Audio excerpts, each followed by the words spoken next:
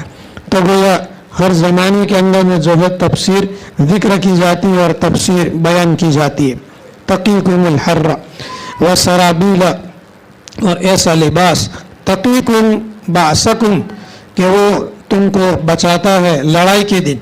اب اس لباس سے مراد یہ لوہے کا لباس ہے، یعنی بختر ہے اور کھود ہے اور ڈھول ہے، یہ اللہ تبارک و تعالیٰ نے پیدا فرمایا انسانوں کی حفاظت کے لیے۔